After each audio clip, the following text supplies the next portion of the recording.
ഇതൊരു തിരിച്ചുവരവിന്റെ കഥയാണ്. മുംബൈക്കാരനായ ഒരു സോഫ്റ്റ്വെയർ എഞ്ചിനീയറുടെ ക്രിക്കറ്റ് പ്രേമത്തിന്റെ കഥ.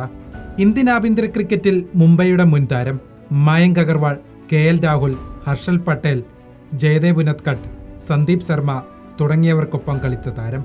2015 അയാൾ സോഫ്റ്റ്വെയർ എഞ്ചിനീയറായി അമേരിക്കയിലേക്ക് കുടിയേറി.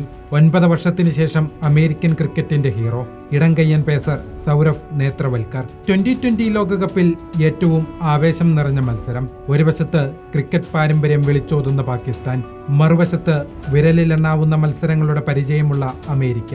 ഇന്ത്യയുടെയും ന്യൂസിലൻഡിന്റെയും മുൻ താരങ്ങൾ പാക് പടയെ നേരിടാൻ അമേരിക്കയ്ക്ക് ആത്മവിശ്വാസം നൽകി. മത്സരങ്ങൾ തുടങ്ങിയപ്പോൾ മുതൽ കാര്യങ്ങൾ അമേരിക്കയുടെ വഴിക്ക്.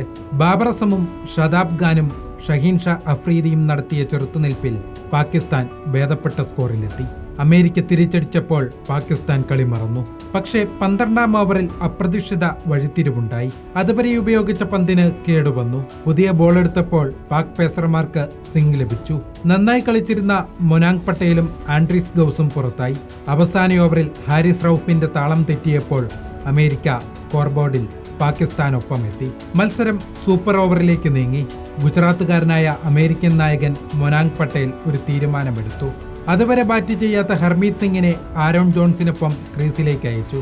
അമേരിക്കയുടെ ഇടതുവലത് ബാറ്റർമാർക്ക് മുന്നിൽ പാക് പേസർ മുഹമ്മദ് അമീറിന് പിഴച്ചു.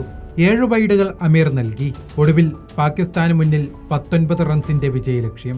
ഫഖർ സമാനും ഇഫ്തിഖർ അഹമ്മദും ഷതാബ് ഖാനും കൂടി ശ്രമിച്ചിട്ടും ലക്ഷ്യത്തിലെത്തിയില്ല. കാരണം പന്തെറിഞ്ഞത് ആ മുംബൈക്കാരനായിരുന്നു. അയാൾക്ക് അവസാനിപ്പിക്കാൻ 14 വർഷം പഴക്കമുള്ള ഒരു കണക്കുണ്ടായിരുന്നു. 2010 അണ്ടർ-19 ലോകകപ്പ്. സൂപ്പർ 8-ൽ ഇന്ത്യയെ തോൽപ്പിച്ച് ബാബർ അസമിന്റെ പാകിസ്ഥാൻ സെമിയിൽ കടന്നു.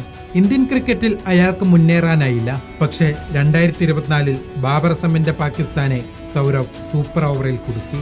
അമേരിക്കയ്ക്ക് അർഹിച്ച വിജയം. ഇനി പാകിസ്ഥാൻ സൂപ്പർ 8 കളിക്കണമെങ്കിൽ അടുത്ത 3 മത്സരങ്ങളും ജയിക്കണം. അടുത്ത മത്സരം പരമ്പരാഗത വൈരികളായ ഇന്ത്യക്കെതിരെ. ബാബറിനെയും സംഘത്തെയും കാത്തിരിക്കുന്നത് കടുത്ത വെല്ലുവിളിയെന്നുറപ്പ്.